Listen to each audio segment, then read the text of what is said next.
So today we're going to talk a little bit about renewable energy resources. What's renewable energy? So renewable energy is an energy source that can be replenished within a human's lifetime. I mean, like wind? Yeah, some prime examples would be, most common examples would be wind, solar, and hydropower. And today we're really going to focus on that hydropower. So we're talking about power from water, energy that is generated from moving water. So remember, you can't just take energy out of thin air. It has to be converted from one form to another. In fact, the law of conservation of energy states that energy cannot be created, nor can it be destroyed. It can only transform from one form to another. And in this case, we're taking the energy of moving water and trying to convert it into electricity. So in order to do that, we're going to need a lot of moving water, and I know just the place, Niagara Falls. So come on, let's go for a drive. We're going to see how water is taken from Niagara Falls and converted into electrical energy.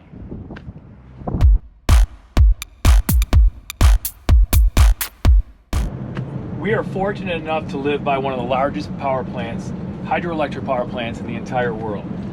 In fact, the Niagara Falls power plant produces about 5 million kilowatts. What that means is it can generate enough power to supply energy, electricity, to about 4 million homes. That's a lot of power. So to kind of orientate ourselves, we're in the Great Lakes region of North America here, and Niagara Falls sits on the Niagara River right in between Lake Erie and Lake Ontario.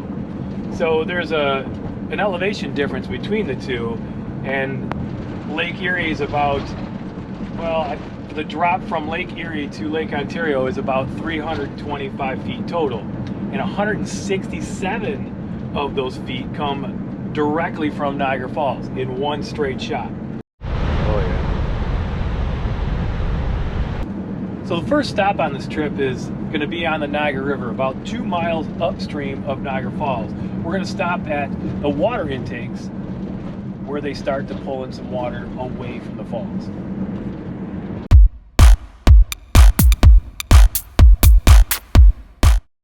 So water that would normally be flowing down the Niagara River over Niagara Falls, which you could see in the background, the mist there, instead of them going over the falls, they get pulled in by these intakes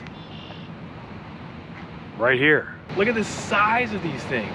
These things are massive.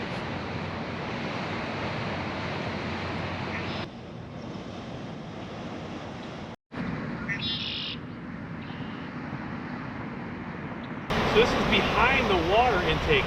You can hear the water just getting sloshed around and getting pulled in by these massive intakes. From here is where it gets taken into these big underground pipes and gets sent all the way across underneath the town of Niagara to the Niagara Reservoir.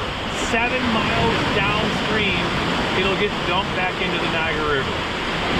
So on the map here, that red arrow points to the falls, and this other arrow points to the intake where we are standing right now.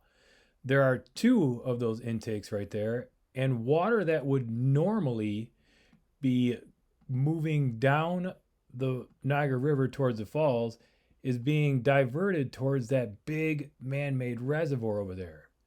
And they end up using the reservoir in a way that they can control the amount of water that goes over the generators to create electricity, instead of the massive amount of water that's moving over Niagara Falls.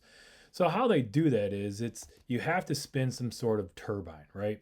So in this picture here, you have the water reservoir on the top there. It goes down by gravity, spins that turbine, which turns the generator, which transforms it into electrical energy. After spinning the turbines, it goes back into the Niagara River, completely skipping Niagara Falls.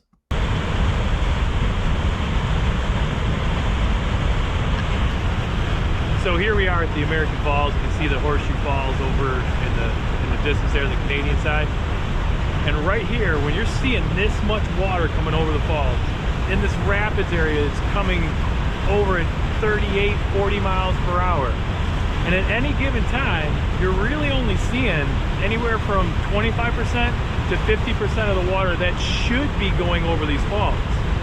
Those water intakes that we looked at are pulling that much water away from it. 2/3 of the water.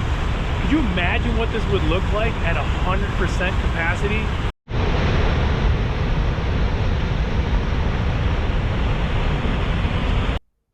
So just to recap, that's the Great Lakes region of North America there. Lake Erie and Lake Ontario in the picture right now. And as we're zooming in on that Niagara River that goes from Lake Erie and flows all the way to Lake Ontario, with Niagara Falls being right there. So thanks for joining me today. Hope you learned a little something more about hydroelectric power. Stay home, stay safe, and until next time, see you later.